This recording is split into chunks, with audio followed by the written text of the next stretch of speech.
नमस्कार, future express में आप सभी का स्वागत है। मैं हूं वीरेंद्र कुमार और इंडस्ट्रीज पे निफ्टी बैंक पर आपके अप्रोच क्या हो सेकंड हाफ के लिए बात करेंगे इस कार्यक्रम में। हमारे साथ सौमिल मेहता होंगे और एक और चीज़, इंडेक्स के साथ साथ कुछ स्टॉक फ्यूचर्स के ट्रेड्स और साथ ही साथ कुछ option trades. Saumil, good afternoon, कार्यक्रम में स्वागत है आपका। आता हूँ मैं आपके पास और एक बार जरा इंडेक्स की क्या इस वक्त चाल है, सुबह क्या बात हुई थी हमारी, सब पे करेंगे खुल के चर्चा। It's 24732 ऑन निफ्टी बैंक आपकी स्क्रीन पे 24,029 पे। निफ्टी जो कहते हैं ना, पंख फैलाता हुआ निकलता हुआ इस ट्रैजेक्टरी से बाहर, और निफ्टी बैंक में वही हिचकिचाहट अभी भी बरकरार। देखिए, कल एक बेहद खूबसूरत सेशन था और बाजार ने निफ्टी आईटी की शॉर्ट कवरिंग, ऑटो की बाइंग, ईएमएस सेगमेंट की स्ट्रॉन्ग बाइंग ने बाजार को एक ऐसे मुकाम पर, एक ऐसे प्राइस पे लाके छोड़ दिया जो कि वाकई बुल्स के फेवर में था। एक शॉर्ट कवरिंग का स्ट्रॉन्ग केस क्रिएट कर रहा था। कल का हाई था 24631, that was 100 day exponential moving average. एक ऐसे फियर में, एक ऐसे दौर में जब आप 200 डे मा का जिक्र करना शुरू कर चुके थे, निफ्टी ने कल एक रिवर्सल लिया, छोड़ गया हमें दो चीज़ों के साथ, एट 100 डे मा और एक ऐसे सेशन में जब 7 दिनों के बाद हमने क्रॉस किया प्रीवियस डे के हाई को। तो निफ्टी के लिए वो सारी प्रॉपर्टीज़, वो सारे डेवलपमेंट अच्छे थे। मॉर्निंग व्यू लेके आइए, क्या बात हुई थी हमारी। कुछ देर के लिए हमें कंफर्मेशन चाहिए टू पिक लॉन्ग। ये देखिए, ये सर्कमस्टेंसेज मैंने कल भी रखे थे और आज भी रखे थे सुबह सुबह। To get long, to initiate long, for a conviction to buy, आपको सस्टेन करना पड़ेगा 631 654 के ऊपर। सुबह हुआ वैसा ही हुआ। Then a case for 710 761 and 819 ये बन जाएगा। देखिए क्या थी बात, दरअसल इस छोटी सी एक्सपायरी में एक बात क्लियर थी कि दो बड़े कॉल आइटर्स थे, 24,500 600। जब आप 600 के ऊपर बन गए तो 700 का केस बन ही रहा था, लेकिन 600 के ऊपर एक और चीज़ हुई थी, आपने 100 डेमा को क्रॉस कर दिया था। अब देखिए, हमें 710 मिल गया, मोर और लेस 761 भी मिल गया, but is there any scope for 761 to 819 as well? जब हम 700 की दहलीज को लांघ ही चुके हैं इस एक्सपायरी दिन में, तो क्या हमको 819 मिलने की एक्सपेक्टेशन है? देखिए, पोजिशनल ट्रेडर के लिए तो कोई दिक्कत नहीं है। अगर आपकी इंटेंशन ये है कि मैं एक दो दिन इस ट्रेड को रखूंगा 100 से 150 पॉइंट वैल्यू एट रिस्क के, तब तो कोई दिक्कत नहीं है। But what about a day trader? लेके आइए ऑप्शंस के स्टैट्स। अगर आपने सुबह उस थ्रेशोल्ड पॉइंट के ऊपर लिया था तो आपको देखिए एक समय करीब 100 पॉइंट मिले, अभी भी 84 पॉइंट हैं। बट ऑप्शन स्टैट्स क्या कह रहे हैं? ऑप्शन राइटर क्या ग्रैब करने की कोशिश कर रहा है टुवर्ड्स क्लोज? देखिए, मैं एक बात कह सकता हूं कि maximum outstanding OI placed at 24,800 with the almost 2.5 crore call बिकी हैं। सिंपली मीन्स के स्कोप यहां से अभी 74 से लेकर 64 पॉइंट जोड़ने का है। इट डिपेंड्स कि आपका एपेटाइट कितना है, आप उसको लेना चाहते हैं या फिर आप कहते हैं जनाब कोई बात नहीं, मेरा हो गया। But as per these stats उसका अगर आप देखें गुंजाइश है यहाँ पे, क्योंकि कॉल राइटर्स ग्रिप ले रहे हैं, नो डाउट अबाउट दैट, कि एग्रेसिव कॉल राइटर 700 पे आ रहा है। But strongest call writer with strong conviction वो 800 पे ही है, यानी scope of hitting 24,800 and more अगर आप देखें, स्पेशली दैट मैजिक फिगर क्या थी वो 819 इन इस स्टैट्स में है। और एक और बात याद रखिएगा, एज पर दी स्टैट्स इंटरडे सपोर्ट्स आ रहे हैं 680 690 के जोन में, क्योंकि 700 की पुट बिकी है बहुत तहजीब से। 5.5 करोड़ का आउटस्टैंडिंग वाई है, जिसमें से 5.25 करोड़ पुट आज इंटरडे बिकी है। तो 680 a valid support, 690 valid support, but holds potential of further up move towards 24800 and 24819। अब आइए आप निफ्टी बैंक पे। निफ्टी बैंक देखिए, कन्विक्शन की थोड़ी कमी है, लेकिन आज जब सुबह जब मैं स्क्रीन पे थे तो हम बात भी कर रहे थे कि first science of I think जो कहते हैं ना इस घुटन भरे जोन से बाहर निकलने का, वो दिया था निफ्टी पीएसयू बैंक इंडेक्स ने। निफ्टी बैंक का 200 डे एक्सपोनेंशियल मूविंग एवरेज था 53,600 पे, हम उसको छू के आए। बट रिवर्सल में निफ्टी बैंक का 100 डेमा प्लेस्ड है 55,000 पे, बट एग्जैक्टली जो प्राइस आप देख रहे हैं निफ्टी पीएसयू बैंक इंडेक्स का, ये ऑलमोस्ट इसका 100 डेमा है। यानी रिवर्सल में पीएसयू बैंक्स ने उस मार्क को पहले अचीव कर लिया वर्सेस ऑल बैंक्स। वो एक पॉजिटिव डाइवर्जेंस था और बहुत दिनों बाद विजिबल था ऊपर बढ़ते हुए क्रम में। सुबह मैंने मार्क भी किया था SBI, BOB, Indian bank, PNB. आइए ऑप्शंस के स्टैट्स को देखिए। वो हिचकिचाहट तो है, वो हिचकिचाहट है। रेजिस्टेंस नंबर 1 लेके आइए जरा प्लीज़। क्या कहा था मैंने कि टिल द टाइम ये सस्टेन ना हो, जब तक RS1 के ऊपर कंफर्टेबली एक सेशन ना गुजारे, लॉन्ग मत करिएगा इसको। डायरेक्टर साहब है तो ले आइए प्लीज़, RS1 की प्लेट है ना। कुछ दिक्कत है लोडिंग में, कोई दिक्कत की बात नहीं है। टेक्निकल हर्डल हर जगह होते हैं थोड़े बहुत, है ना सिस्टम। ये देखिए आ गया 54,090 और 54,146 प्रिसाइसली वहाँ गया, बस जाके अटक गया। तो हमें चाहिए कि हम उसके ऊपर सस्टेन हो, लेकिन अभी हम हो नहीं पा रहे हैं।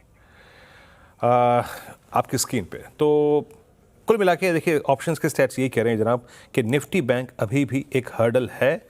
निफ्टी बैंक तभी एक स्विंग प्रोवाइड करेगा जब हम इस 54,146 के जोन के ऊपर निकल जाएंगे। बहरहाल मैं देखिए थोड़ा देर के लिए विषय को चेंज करूंगा, मैं इंडेक्स पे आऊँगा। मोटे तौर पे आपको एक सेंस मिल चुका होगा, लेकिन यूएस के 50% टैरिफ के साथ इस वक्त सबसे बड़ा, अगर आप देखें, जो विकट परिस्थिति है वो भारत के टेक्सटाइल क्षेत्र के लिए है। मेरे सहयोगी और वरिष्ठ सहयोगी श्री लक्ष्मण रॉय ने एक खास बातचीत करी टेक्सटाइल मिनिस्टर के साथ।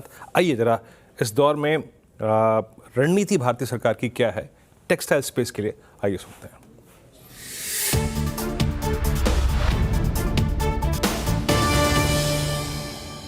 अमेरिकी राष्ट्रपति डोनाल्ड ट्रंप ने जब से 50% टैरिफ लगाने का ऐलान किया है, उसमें से भारत एक्सपोर्ट होने वाले जिन सेक्टर पर सबसे ज्यादा असर पड़ा है उनमें से टेक्सटाइल है, एप्रल है, कारपेट है।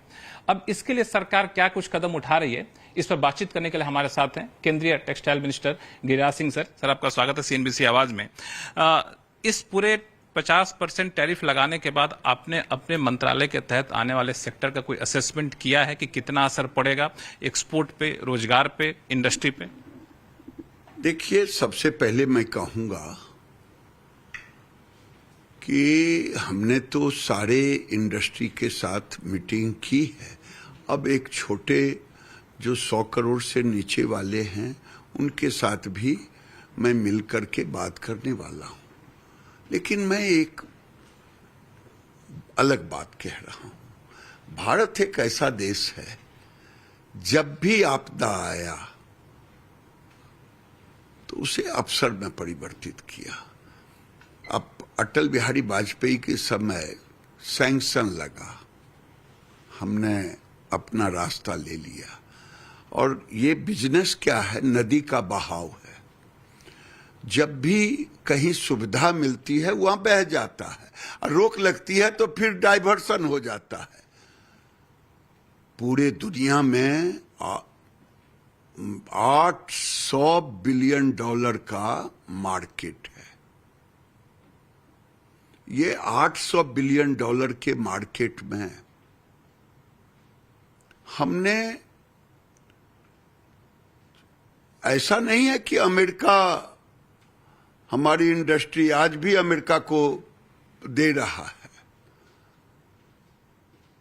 अलग बात है कि एडिशनल टैरिफ लगाया गया, जो हमें एक झटका जरूर लगा, हल्का सा। लेकिन 40 देश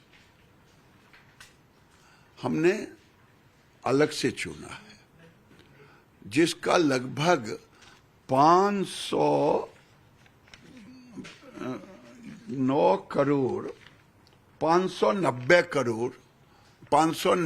बिलियन डॉलर, $590.32 बिलियन का मार्केट है। सर जो आप कह रहे हैं वो एक लॉन्ग टर्म उपाय हो सकता है कि मार्केट को डाइवर्सिफाई कर लें। इमीडिएट समस्या ये है कि जितना हम टेक्सटाइल एप्रल पूरा देश से एक्सपोर्ट करते हैं, 35% यूएस को जाता है। जो कारपेट हम टोटल एक्सपोर्ट करते हैं उसका 58.6% यूएस को जाता है। तो इमीडिएट हमें तो बाजार खोजने में टाइम लगेगा। ये तो ठेला है नहीं कि यहाँ नहीं रेडी लगा देंगे, कहीं और लगा देंगे। नहीं, गलतफहमी में मत रहिए। जो ऑर्डर एफटीए की बात आपने की, अभी तक एफटीए लागू भी नहीं है, यूएफटीए बता रहा हूँ सच्चाई। अरे भाई, वो एक प्रोसेस है, 1 महीना और लगेगा, प्रोसेस है। इसलिए अगर आपको ध्यान में है कि एफटीए लागू नहीं, तो हमें भी ध्यान में है, लेकिन वो ऑन प्रोसेस है, इंडस्ट्री को भी मालूम। प्रोसेस के दौरान 6 महीने अगर फैक्ट्री से माल नहीं जाता है तो फैक्ट्री में काम करने वाले वर्कर का क्या होगा? वो लोग छटनी कर रहे हैं। मैं आपको कह रहा हूं, मैं आपको कह रहा हूं कि जिस देश में $180 बिलियन का मार्केट है, हम केवल $40 बिलियन ही एक्सपोर्ट करते हैं, सारे चीज मिला के। अब बताइए, जिस देश में 2 करोड़ आदमी प्रति वर्ष पैदा लेता है, हमारा डोमेस्टिक डिमांड इतना है कि हमें कोई प्रॉब्लम नहीं होगा।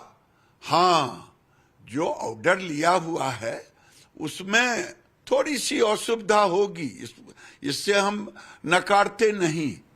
हम उनके जो इंडस्ट्री से वार्ता हो रही है और इंडस्ट्री जो सपोर्ट मांग रहे हैं, हम धीरे धीरे वो सपोर्ट उनको देंगे।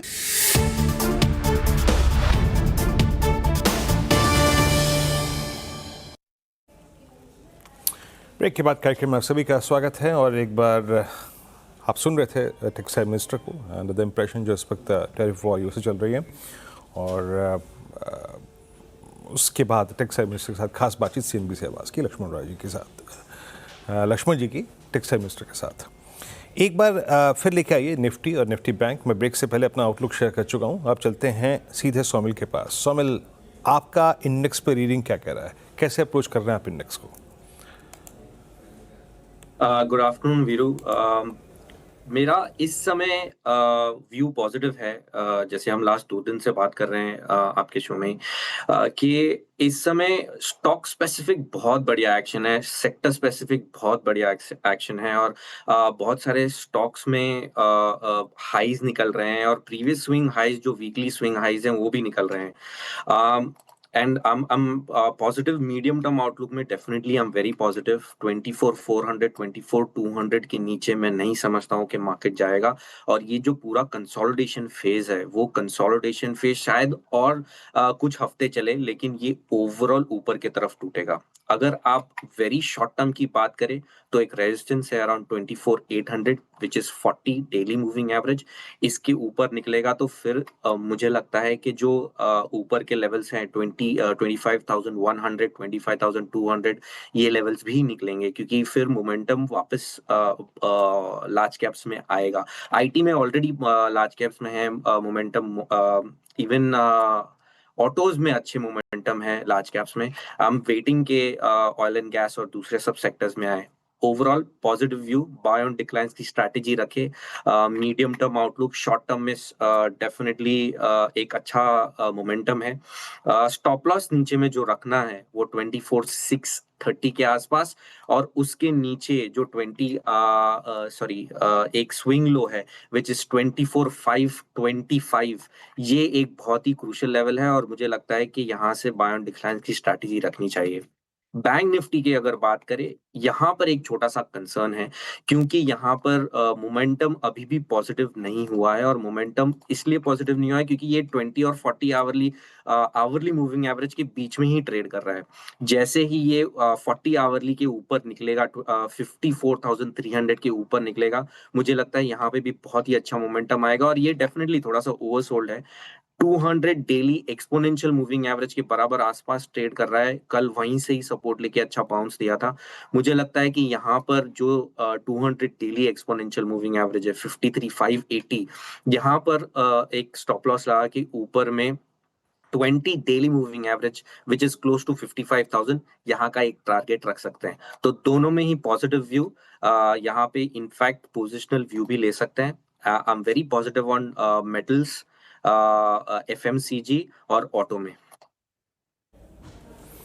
ओके, निफ्टी बैंक पर आपका व्यू हो गया। यहाँ पर अब एक काम करते हैं, ब्रेक लेते हैं, और ब्रेक के बाद जब लौटेंगे तो बात करेंगे कुछ ट्रेड्स की, आपके सौमिल के स्टॉक फ्यूचर्स के ट्रेड। छोटे से ब्रेक के बाद कार्यक्रम में आप सभी का फिर से स्वागत है। अब चलते हैं, एक काम करते हैं, ट्रेड्स पिक करते हैं सौमिल के। सौमिल, बताइए 3 ट्रेड्स क्या रहेंगे आपके? मेरा पहला ट्रेड होगा नायका में। नायका में ऑलरेडी एक अप ट्रेंड है, छोटा सा कंसोलिडेशन था आवली चार्ट्स में, वो भी ऊपर की तरफ टूटा है। ग्रेट सेटअप, स्टॉप लॉस होगा 228 पर और टारगेट होगा 245 का। टाटा स्टील में कल मैंने एक ऑप्शन दिया था, वो बहुत ही बढ़िया कर रहा है इस समय, 4.5 पे था। उसका अपडेट है अभी, अच्छा उसके अंदर प्रॉफिट हो रहा है, बुक कर सकते हैं। टाटा स्टील में जो अब फ्यूचर्स में जो बाय कर सकते हैं या कैश में बाय कर सकते हैं, एक पूरा बड़ा ट्रायंगल है, वो मुझे लगता है कि अब ये कंप्लीट हो चुका है सारे लेग्स और ये ऊपर की तरफ टूटेगा। In the very short term stop loss 154 का रखे और टारगेट 167 पे रखे। तीसरा मेरा कॉल होगा ब्लू स्टार पर। ब्लू स्टार में एक कंसोलिडेशन ऊपर की तरफ टूटा है, 200 डेली मूविंग एवरेज के ऊपर चल रहा है, 2040 डेली मूविंग एवरेज के ऊपर चल रहा है। Very good setup, momentum indicators में फ्रेश बाय सिग्नल आया है, तो यहाँ पे स्टॉप लॉस रखेंगे 1875 पर और टारगेट होगा 2100। ओके, ब्लू स्टार आपका 1942 पे बाय कॉल है। अच्छा, 3 ट्रेड्स हो गए यहाँ पे। एक काम करते हैं, एक ब्रेक लेते हैं, लेकिन ब्रेक जाने से पहले ब्रेक कार्यक्रम हम कर रहे हैं फ्यूचर्स एक्सप्रेस। मतलब अमूमन आपको देखते देखते कई साल हो गए, आप डेरिवेटिव्स की ट्रेडिंग में इंडल्ज भी होंगे, चाहे वो इंडेक्स हो, इंडेक्स ऑप्शंस हो, इंडेक्स फ्यूचर्स हो, स्टॉक फ्यूचर्स हो, स्टॉक ऑप्शंस हो। लेकिन इसको समझने का एक ज़रिया आपके पास फिर है। देखिए, समझना जो है ना, और लिखना पढ़ना, ये एक प्रक्रिया है, ये चलती रहती है। कोई भी इस बाज़ार में बिल्कुल जो है ना परफेक्ट नहीं है, और ये एक प्रक्रिया जो चलती रहती है लर्निंग की। और इसी क्रम में हम भी रोज़ सीखते हैं, कुछ आप भी सीखिए। और एफएनओ गुरुकुल 13 और 14 सितंबर को, यानी अब से मात्र 2 हफ्ते बाद जो वीकेंड पड़ रहा है, उसमें ये 2 दिन का वेबिनार। जुड़िए मेरे अनुज के साथ, और साथ ही साथ ये पैनल हेमंत टुकराल, आशीष चित्रमोता और चंदन थापड़िया, ये प्रतिष्ठित पैनल आपके साथ होगा। QR कोड स्कैन कीजिए, फी स्ट्रक्चर, कोर्स कंटेंट सब आपके स्क्रीन पर होगा, और जुड़ जाइए एफएनओ गुरुकुल के साथ। कोई स्पेकुलेशन को बढ़ावा देना मकसद नहीं है, लेकिन जो भी है डेरिवेटिव्स में, भाव कॉपी की reading, roll overs, institutional placement, index का ट्रेड, ऑप्शंस का ट्रेड, स्टॉक फ्यूचर्स की स्कैनिंग, एक जब सीरीज खत्म होती है तो दूसरी जब सीरीज शुरू होती है, प्रारंभ होती है, रोल ओवर्स उसमें क्या भूमिका निभाते हैं, ऑप्शन ग्रीक्स, सब कुछ इस 2 दिन के वेबिनार में। जुड़ जाइए एफएनओ गुरुकुल के साथ। ब्रेक के बाद कार्यक्रम में सभी का फिर से स्वागत है। चलते हैं, अब लेते हैं आज का ऑप्शन ट्रेड। सोमिल, बताइए क्या पिक कर रहे हैं आप? वीरू, मैं पिक कर रहा हूँ भेल, BHEL। इसका कॉल ऑप्शन खरीदेंगे, 215 का स्ट्राइक प्राइस है, और जो एक्सपायरी डेट है वो 30 सितंबर है। स्टॉप लॉस होगा 6.40, इस समय चल रहा है 7.85 के आसपास। स्टॉप लॉस होगा 6.40, और मुझे लगता है कि ये 12 रुपए के ऊपर जा सकता है, इनफैक्ट 13 रुपए भी जा सकता है, बट मेरा टारगेट वुड बी 12। चलिए सोमिल, बहुत बहुत शुक्रिया आपका इस कार्यक्रम में शामिल होने के लिए। देखिए, 2 क्रॉस कॉम्बिनेशंस हैं, चलते चलते समझ लीजिए। अगर आप एक ट्रेड में इंडल्ज हुए, अगर टाइम पे निकल गए, दैट्स गुड। निफ्टी बैंक, वो जो बिहेवियर था ना, अटकने वाला, फंसने वाला, 54,000 का कॉल राइटर, वो अभी भी है। So that risk of collapse in Nifty bank still persist. ये अपनी कोलैप्सिंग टेंडेंसी पे अभी भी चल रहा है, इसमें कोई सुधार नहीं है। जब तक आप 54,000 के कॉल राइटर के ऊपर नहीं आएंगे। डायरेक्टर साहब, वो ऑप्शंस के स्टैट्स लेके आएंगे, मुझे 1 मिनट दीजिएगा बस। एक बजाय 53,500 के पुट रखिएगा एट 200 डे एक्सपोनेंशियल एवरेज। क्या पुट राइटर्स का कन्वेंशन है to pick a long trade? Nifty bank के बाद क्या हुई थी? हमें 54,000 पुट राइटिंग चाहिए, हमें 53,500 पुट राइटिंग चाहिए। 53,500 पे अभी भी पुट राइटर कंफर्टेबल नहीं है, तो वो ये कॉल नहीं ले रहा है कि bank Nifty has created a base at 200 day exponential average. ये एक फियर निफ्टी बैंक के साथ परसिस्ट करता है, बट इस थोड़े प्रेशर को रिलीव कर रहा है आपका निफ्टी आईटी, जो कि प्रोसीड कर रहा है 36,000, यानी अपने 50 डे एक्सपोनेंशियल मूविंग एवरेज के को जाके ऑलमोस्ट स्ट्राइक करने की कोशिश करता हुआ ये वो प्रेशर रिलीव कर रहा है। तो दैट्स द क्रॉस कॉम्बिनेशन जिसका मैं जिक्र कर रहा हूँ। खैर, एक ब्रेक, और आपसे मुलाकात होगी अगली 2 बजे कमाई कर दें। तब तक के लिए नमस्कार।